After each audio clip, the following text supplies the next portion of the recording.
ধ্বংস হয়ে গেল। ফালতু কথা বলো না, মেয়ের জন্য ধ্বংস হয়ে যায়। হ্যাঁ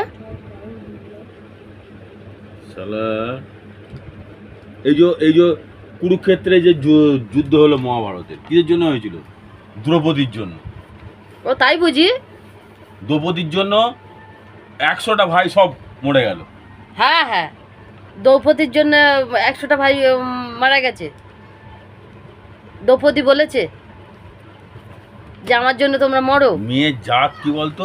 ধ্বংসের জাত। হ্যাঁ বললাম তো, ফালতু কথা বলো না। মেয়ে না হলে না মানে ও জীবনে বাঁচতে পারবে না, মেয়ে না হলে বাঁচতেই পারবে না, বুঝলো তো? ফালতু কথা বলবে না একদম। তুমি যাবে না।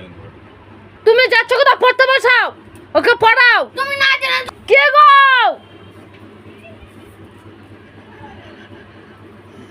তাড়াতাড়ি এখানে এসো। এই কালী পুজো কবে? তুই এখন বাজি কিনতে যাচ্ছিস? কি করলা? এই পাগল হয়ে গেছে নাকি? তুমি কি বললে তুমি?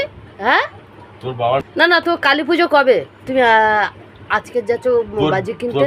হ্যাঁ তোর বাপের বিয়ে যেদিনকে হয়েছিল সেদিন। আমার বাপের বিয়ে হয়েছে যেদিনকে, এখানে আমার বাপের বিয়েটা এলো কোত্থেকে? হ্যাঁ কালী পুজোর দিন থেকে এলো। দেখেছ? একটা কথা বলেছে, একটু বাইকটা আনতে বলে কেমন ই করছে। তুমি এখানে বসো, তোমার সাথে আমার কথা আছে। তোমার সাথে কথা আছে। কোনো কথা নেই। হ্যাঁ তোমার সাথে আমার অনেক প্রাইভেটই কথা আছে, প্রাইভেটই।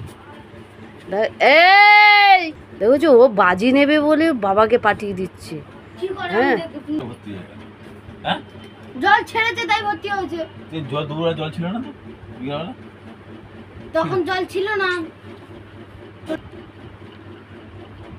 ও ময়না মা, আমার সাথে কথা বলবে না। হে ভগবান, যদি কথা না বলতে হয় সারা জীবন, আমার থেকে সুখী আর কেউ হবে না। এই আমার সাথে কথা না বললে, আমার সাথে কথা না বললে বছর বছর ঘুষিতে একদম। বাপের হয়ে কথা বলে না তো? বাপের হয়ে কথা বল, একদম দিয়ে দেবো একদম থাপ্পড় লাগিয়ে দেবো। এই একদম বাজি আনবে না, কোনো বাজি ওর কিনে দেবে না। ও পড়াশুনো করে না, চকলেট করে না, ও বাজি কিনে দেবে না। এই চকলেট গুলো নিয়ে এসে না দড়ি দিয়ে বাঁধবো, বাপের গলায় ঝুলিয়ে আর আগুন ধরিয়ে দেবো। হ্যাঁ তোমার